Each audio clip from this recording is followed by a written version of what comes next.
Ladies and gentlemen, the opioid plague is going global. Boy, you other countries out there, don't do it. Just look at what's going on in America. Don't touch that stuff. For real. This came out September 5th, 2019. Opioid plague goes global as deaths surge in Australia. Mm-mm-mm. Wow. Coroners nationwide have long urged officials to address Australia's ballooning opioid addiction and to create a track system to stop people from collecting multiple prescriptions from multiple doctors. So they're doing the same thing there that they were doing here, that doctor shopping. Yet, even as thousands died, the coroner's pleas were met largely with silence. Mm-mm-mm. For what it's worth, I add my voice to a chorus pleading for urgency. Western Australia coroner Barry King wrote in his report delivered in May. Half a world away, Australia has failed to heed the lessons of the United States. You sure did. And is now facing skyrocketing rates of opioid prescriptions and related deaths. I don't know, maybe Australia thought it wasn't going to happen to them. Drug companies facing scrutiny for their aggressive marketing of opioids in America have turned their focus abroad, working around marketing regulations to push the painkillers in other countries. And as with the US, Australia government has been slow to respond to years of warnings from worried health experts. In dozens of interviews, doctors, researchers, and Australians whose lives have been upended by opioids describe a plight that now stretches from coast to coast. Australia's death rates from opioids have more than doubled in just a decade. And health experts worry that without urgent action, Australia is on track for an even steeper spike in deaths, like those in America, where the epidemic has left 400,000 dead. Well, America's lying about their numbers, okay? Just to let you know, it's way higher than 400,000 over the last 20 years. They're not very truthful about how many people have died here. If only Australia could understand how quickly this can get out of hand.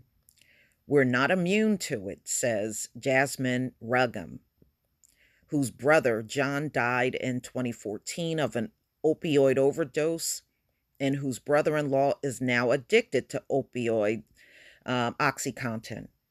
I was screaming from the mountaintops after John died, and I'd started doing my research, and it was like I'm screaming and nobody wants to hear me. No, not when it comes down to the drug.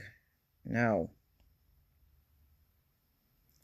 On an island off the coast of Tasmania, Dr. Bastian Sadel and his colleagues are immersed in what he calls a nightmare scenario.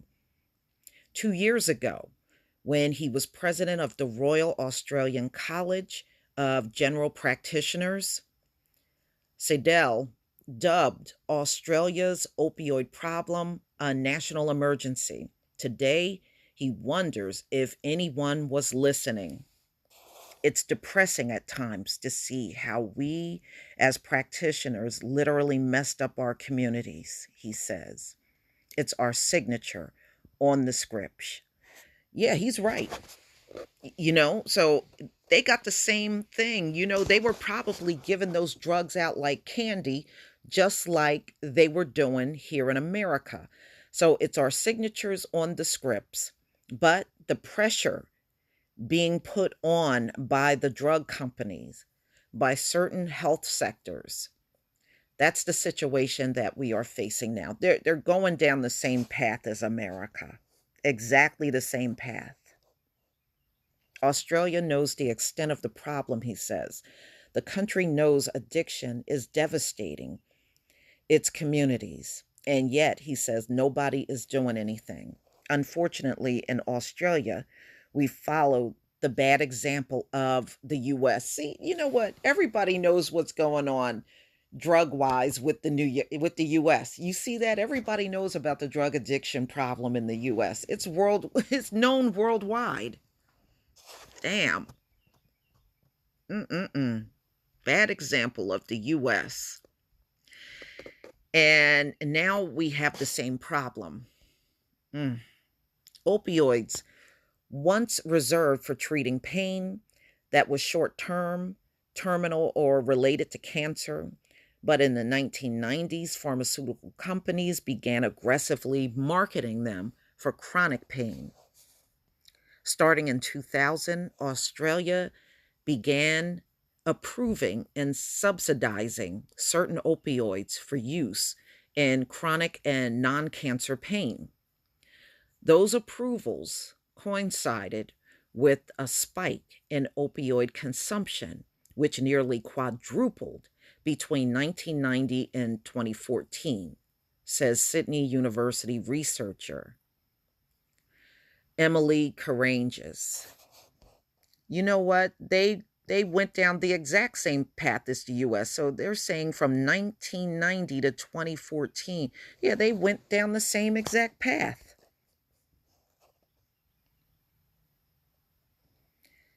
Dr. Jennifer Stevens, a pain specialist, saw the surge with startling clarity while working at St. Vincent's Hospital in Sydney. A few years ago, a pharmacist at the hospital told her they needed to hire an extra person just to handle all of the prescriptions they were handing out for Endone, a brand of oxycodone. Stephen discovered that the hospital's Endone prescriptions had increased 500% in 8 years, with no decrease in other opioids dispensed. Further study revealed that 10% of patients were still taking opioids 3 months after surgery, even though the drugs are generally only recommended for short term use. Wow. We're just pumping this stuff out into our local communities, thinking that had no consequences, said Stevens, a vocal advocate for changing opioid prescribing practices. And now, of course, we realize it does have huge consequences. Mm-mm-mm.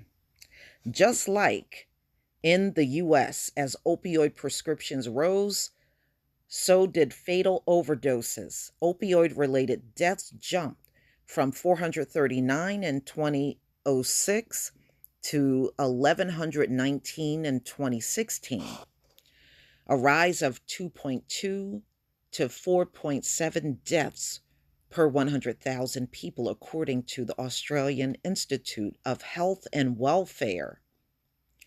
Most of those deaths were related to prescription opioids rather than illegal opioids such as heroin. More than 3 million Australians, an eighth of the country's population, are getting at least one opioid prescription a year, according to the latest data. Wow. Yeah, Australia is the new America. Okay, so here's the chart. Yeah, the deaths are going up every year, just like here in America. It's no different in Australia. Wow. So, ladies and gentlemen, I agree. Opioids are now going worldwide. It's no telling how many people are already dead by the millions on this globe from opioids. as of today. You just don't know. Like I said, they never released the true numbers. They don't even release the true numbers here in this country. But we know it's high because virtually everybody know people directly or indirectly that have overdosed on opioids. So now Australia is going down the same exact path that America went down with the opioids. They're handing it out like candy. And when they realize the damage, it'll be too late, just like it's too late here in America. They want to put all this stuff in place and throw money at it, but they waited way too long to do it. Now you got millions of people hooked on drugs and no real plan to get them off of the drug. They're going to be going through the same thing. Please leave your comment and subscribe. Don't forget to hit on the notification bell, and I'll see you on the next video. Peace, family.